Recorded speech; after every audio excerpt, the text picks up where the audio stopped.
Wa qala Allah ta'ala fil Qur'anil Karim, a'udzu billahi minasy syaithanir rajim. Inna a'tainakal kautsar fasholli li rabbika wanhar. Inna syani'aka huwal abtar. Shadaqallahul azim. Ma'asyiral muslimin rahimakumullah. Allah menciptakan bumi ini, dihamparkannya adalah untuk manusia.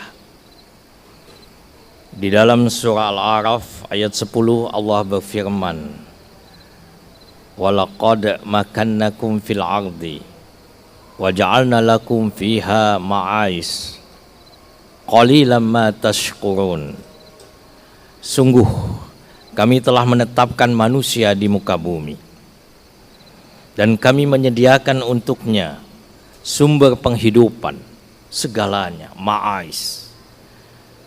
Qalilan ma tashkurun, tetapi sedikit sekali yang bersyukur. Kita tidak punya kontribusi apa-apa. Tidak ada manusia yang bisa mencipta satu tetes air pun. Sebutir pasir pun tidak ada manusia bisa mencipta. Kita hanya bisa memanfaatkan, karena semua sudah Allah sediakan. Yang disebut dengan ma'ais, sumber penghidupan. Tapi kata Allah, sedikit sekali yang bersyukur. Jamaah, ketika Allah menciptakan langit dan bumi ini, ada bagian dari wilayah bumi yang kemudian Allah tetapkan sebagai tempat yang paling mulia, paling agung, paling suci. Tempat itu adalah Makkah Al-Mukarramah. Kapan ditetapkan Mekah itu sebagai tempat yang paling mulia, tempat yang suci, tempat yang paling agung? Kita lihat sebuah hadis Rasulullah, diriwayatkan oleh Imam Bukhari dan Imam Muslim. Rasulullah bersabda, sesungguhnya kota ini, inna hadal balada haramahullahu yauma khalaqas samawati wal ard. Sesungguhnya kota ini, artinya kota Mekah, Allah telah memuliakannya sejak hari penciptaan langit dan bumi.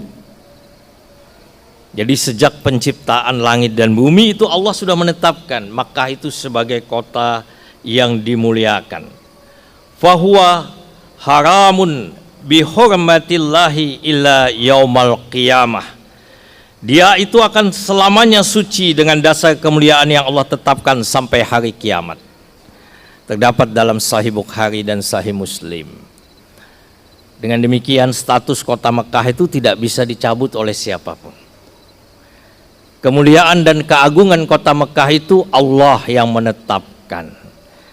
Kalau daerah status seperti di kehidupan kita, ada daerah istimewa, ada daerah khusus, itu bisa dicabut. Ketetapan manusia, tapi ini ketetapan Allah. Karena itu sejarah mencatat ada orang yang mencoba melenyapkan kesucian kota Mekah ini, Allah hancurkan. Yaitu ketika Abraha dengan kesombongannya membawa 60.000 pasukan. Tapi Allah hancurkan. Alam tara kaifa fa'ala rabbuka bi ashabil fil. Tidakkah kamu perhatikan bagaimana Tuhanmu bertindak terhadap tentara bergajah? Alam yaj'al kaidahum fi tadlil. Semua yang mereka usahakan itu sia-sia. Kekuasaan, kebesaran, keagungan, menakuti semua orang dengan 60.000 pasukan bahwa tentara gajah tidak ada apa-apanya. Kenapa? Wa arsala alaihim tayran ababil. Karena Allah mengirim kepada mereka serombongan burung ababil, tarmihim bihijaratim min sijil, yang lalu melempari mereka dengan batu, yang batu itu bernyala dari api. Faja'alahum ka'asbim ma'kul, mereka semua mati bergelimpangan seperti ulat yang dimakan daun. Sejarah mencatat. Jamaah yang dimuliakan oleh Allah, Makkah sebagai kota yang mulia, kalau kita menelusuri sejarah, paling tidak kita bisa menemukan beberapa fakta.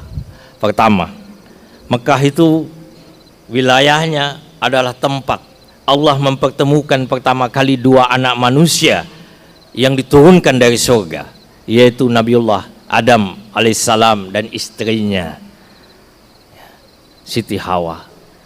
Allah pertemukan mereka di wilayah Makkah Al-Mukarramah, tepatnya di Padang Arafah, di atas sebuah bukit yang dikenal hari ini sebagai Jabal Rahmah. Dua manusia inilah yang akhirnya melahirkan keturunan sampai kepada kita. Ya ayuhan nas, inna khalaqnakum min dzakarin wa untha wa ja'alnakum syu'uban wa qabaila lita'arafu inna akramakum indallahi atqakum. Wahai manusia, Al-Hujurat ayat 13, sesungguhnya kamu dijadikan dari seorang laki-laki dan seorang perempuan, hanya dua. Tapi kemudian kata Allah, wa ja'alnakum syu'uban wa qabaila lita'arafu, kamilah yang menjadikan mereka berbangsa-bangsa, bersuku-suku. Hari ini ada 100 lebih bangsa. Anggota Perserikatan Bangsa-Bangsa itu perwakilan bangsa-bangsa, 130 lebih. Suku ribuan jumlahnya. Yang kedua, Mekah itu menjadi istimewa dibanding tempat manapun di muka bumi.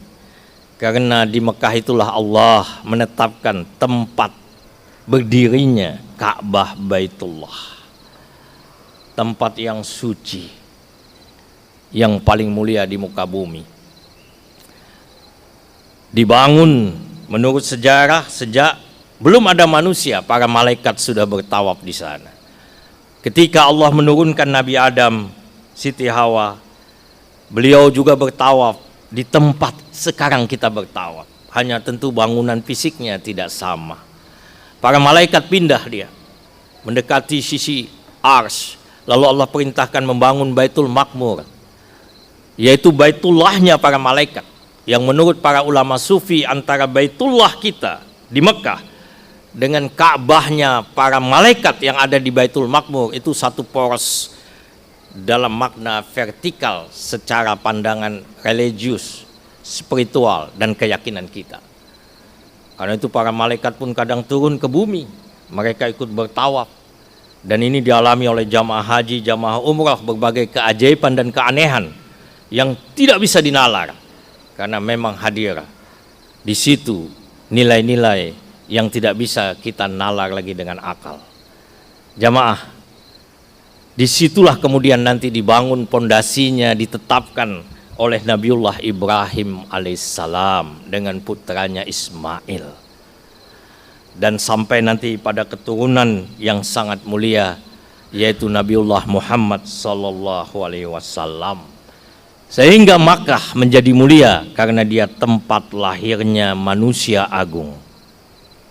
Jadi yang ketiga, Makkah itu dahsyat karena tempat itu Allah pilih lahirnya manusia yang paling mulia.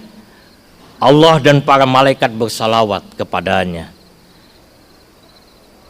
Innallaha wa malaikatahu yusholluna 'alan nabi. Ya ayyuhalladzina amanu shollu 'alaihi wasallimu taslima. Al-Ahzab ayat 56. Sesungguhnya Allah dan para malaikat bersalawat kepada Nabi. Wahai orang-orang yang beriman, perintah ini. Hai orang-orang yang beriman, sallu alaihi wasallimu taslima, sampaikan salawat dan salam kepada Nabi. Jamaah, yang menakjubkan dalam penelitian sains di dunia modern sekarang, dipelopori oleh Profesor Dr. Hussein Kamal. Beliau menemukan bukti bahwa ternyata kota Mekah itu posisinya secara geografis berada pada tengah-tengah dunia. Pada tengah-tengah dunia. Sehingga kalau kita membaca Al-Quran, surah Al-An'am ayat 92 maupun surah Asy-Syura ayat 42, Allah menyebut Mekah itu Ummul Qura. Ummul, ibu. Ummul Qura, induk. Jadi dia berada di tengah-tengah. Dan dalam teori tektonik lempeng, pergeseran lempeng-lempeng besar di dunia ini, sehingga terjadilah berbagai benua sekarang ini.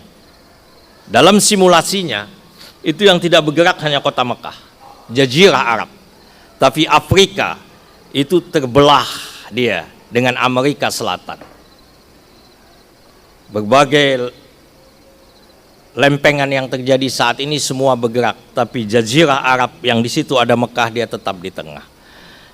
Jamaah yang dimuliakan oleh Allah, inilah kedahsyatan Makkah Al-Mukarramah yang menjadi kerinduan semua orang beriman.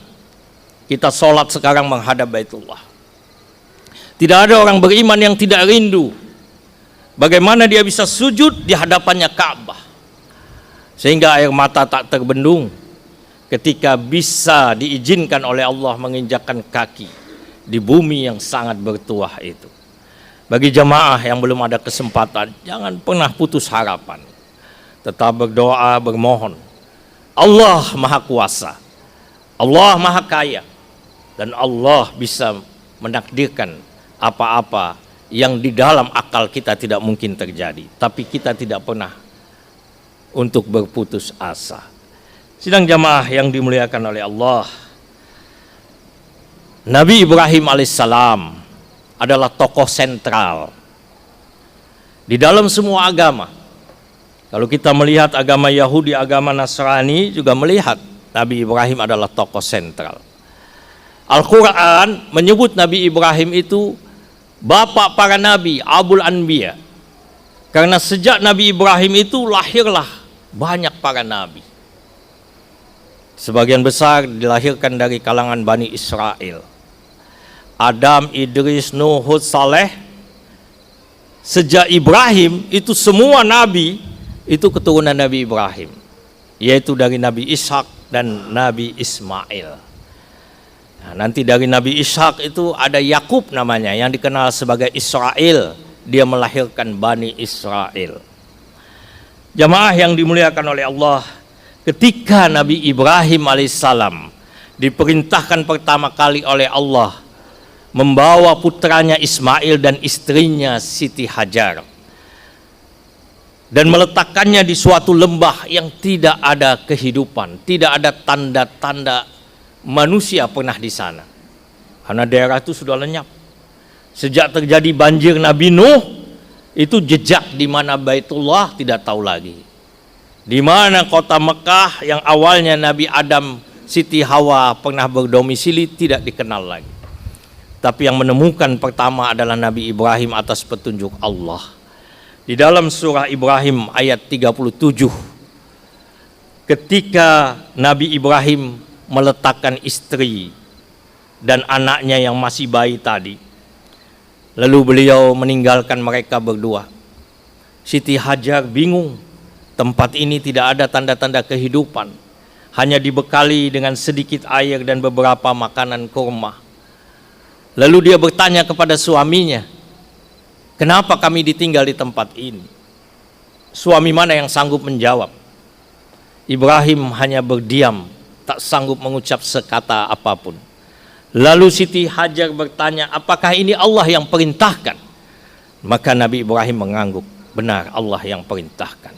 Apa yang keluar dari mulutnya Siti Hajar? Raditu billah, kalau begitu aku ridha kepada Allah. Maka ketika Nabi Ibrahim berada di kejauhan dan dia menatap lembah di mana di situ anak dan istrinya ditinggal, dia berdoa, dan ini diabadikan Allah dalam surah Ibrahim ayat 37. Nabi Ibrahim berdoa, Rabbana inni askantu min dzurriyyati biwadin ghairi dzi zar'in inda baitikal muharram. Ya Tuhan kami, sesungguhnya aku telah menempatkan sebagian keturunanku di sebuah lembah, biwadin ghairi dzi zar'in, yang tidak ada tanda-tanda kehidupan, tidak ada tanaman-tanaman, inda baitikal muharram, tapi berada di sisi rumahmu Baitullah. Coba jemaah renungkan, adakah Baitullah saat itu? Tidak ada. Tapi Nabi Ibrahim berkata, inda baitikal muharram, di sisi rumahmu yang mulia, karena Nabi Ibrahim tentu sudah mendapat wahyu dari Allah. Inilah tapak Ka'bah yang nanti Nabi Ibrahim akan kembali, dan ketika Ismail sudah menjelang remaja, mereka membangun Ka'bah berdua.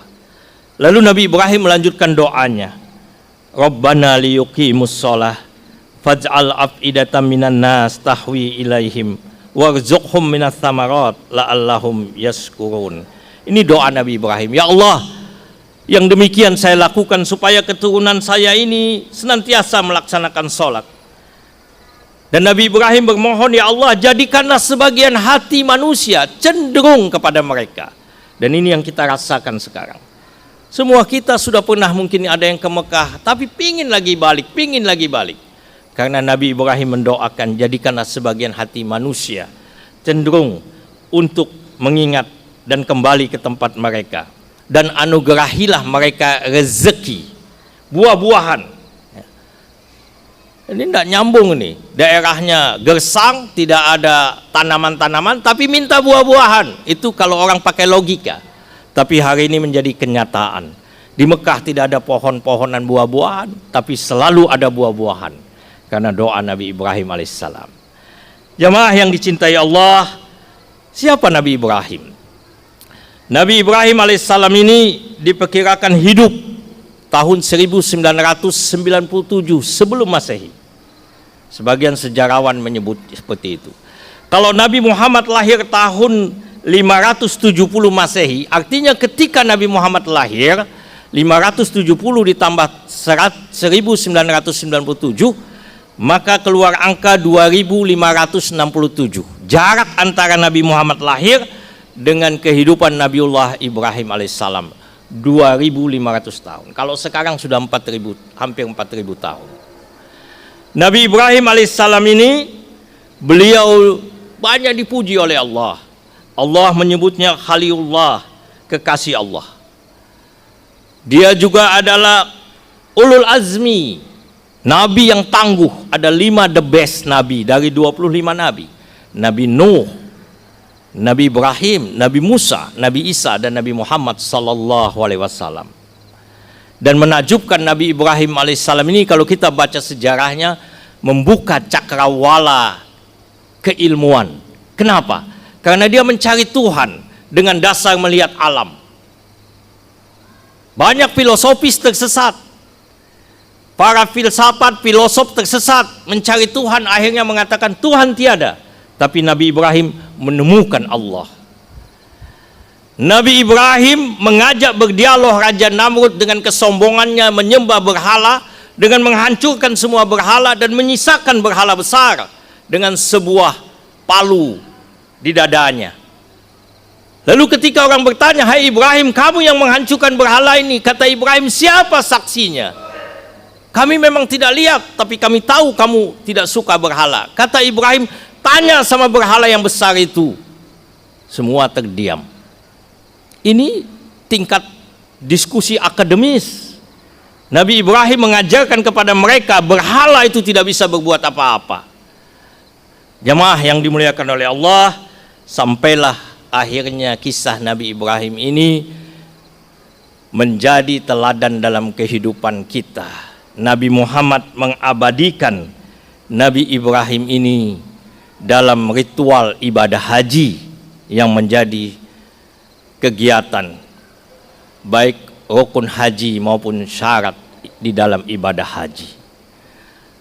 Kemudian juga ibadah kurban. Kenapa kita menyembelih kurban?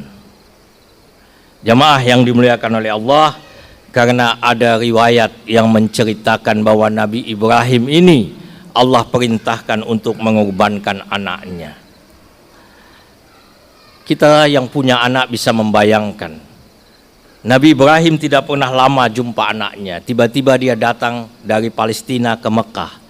Anaknya sudah beranjak berusia 9 tahunan, 8-9 tahun. Pasti malam hari Nabi Ibrahim tidur bersama anaknya dalam pelukan. Ketika itulah Nabi Ibrahim diperintah oleh Allah dalam mimpi, sembelih anakmu. Nabi Ibrahim terbangun. Kalau kita bisa bayangkan sebagai orang tua, keringat bercucuran. Kita lihat anak kita yang lagi tidur, Allah perintahkan sembelih anak ini. Berat. Dan itu terjadi pada tanggal 8 Zulhijjah. Sehingga disebut dengan tarawiyah. Nabi Ibrahim bermohon dan dia tahu bahwa ini perintah Allah. Tapi bagaimana melakukannya? Dia memohon kekuatan. Lalu Allah perintahkan lagi Nabi Ibrahim pada malam kedua. Bermimpi yang sama, anak sedang dalam pelukan. Dan itu terjadi pada 9 Zulhijjah.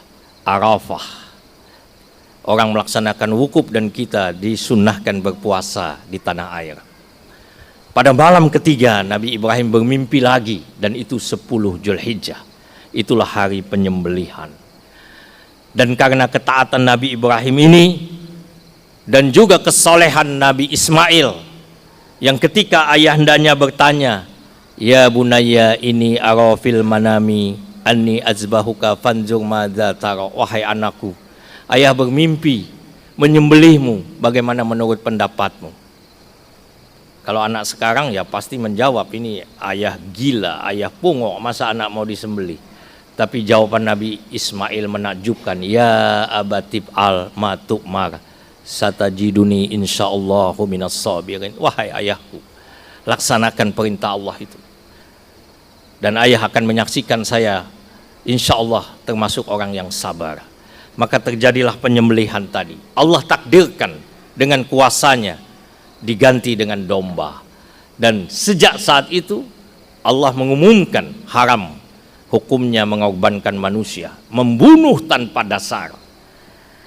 Maka selanjutnya memperingati peristiwa itu kita disuruh menyembelih kurban, bukan menyembelih anak kita. Kita hanya menyembelih kurban. Sebagai penutup daripada khutbah ini jamaah, perintah kurban ini dalilnya jelas. Di dalam surah Al-Kautsar, semua ulama tafsir menyebut makna fasolli li rabbika wanhar, dirikan solat dan berkurbanlah karena Tuhanmu. Itu yang dimaksud adalah menyembelih kurban. Allah menyandingkan perintah solat dan perintah kurban. Solat itu fardu dan wajib, sehingga kalau Abu Hanifah, imam atau mazhab Hanafi, itu mewajibkan kurban bagi orang yang mampu dan menghukumkan dosa bagi mereka yang tidak berkurban. Tapi kalau kita kembali ke mazhab Syafi'i, paling tidak dia jatuh pada sunnah muakkad yang tidak pernah ditinggalkan oleh Nabi Muhammad SAW. Nabi pernah menutup dengan sebuah hadis yang cukup keras. Barang siapa yang memiliki kemampuan untuk melaksanakan kurban namun tidak melakukannya, artinya secara finansial dia mampu, namun dia tidak melakukannya, maka janganlah dia mendekati masjid kami. Hadis ini diriwayatkan Imam Ahmad. Itu peringatan dari Nabi Muhammad SAW. Mudah-mudahan jamaah kita yang diberi oleh Allah kemudahan dalam hidup ini, bisalah kita menyisihkan sebagian harta kita untuk kurban. Anggapan yang sangat keliru ketika orang mengatakan kurban itu cukup seumur hidup sekali. Itu akikah namanya. Ya, kalau kita berakikah. Kurban itu setiap tahun bagi yang memiliki kemampuan untuk melaksanakannya. Dan kalau kita baca hadis-hadis kurban, subhanallah, dia akan menjadi kendaraan kita di akhirat. Ya, kalau hadis menyebutkan kita nanti naik domba, bukan berarti kita naik kambing. Teknologi sudah canggih, tentu kendaraan yang dahsyat yang Allah siapkan nanti. Maka beruntunglah orang-orang yang menyisihkan sebagian hartanya untuk mau berkorban, karena Allah akan membalasnya di akhirat. Bahkan tidak akhirat, keyakinan juga kalau kita mengeluarkan harta di jalan Allah tidak akan hilang, Allah pasti menggantinya. Barakallahu li wa lakum fil Qur'anil azim wa nafa'ani wa iyyakum bima fihi minal ayati wa dzikril hakim wa taqabbala minni wa minkum tilawatahu innahu huwas samiul alim.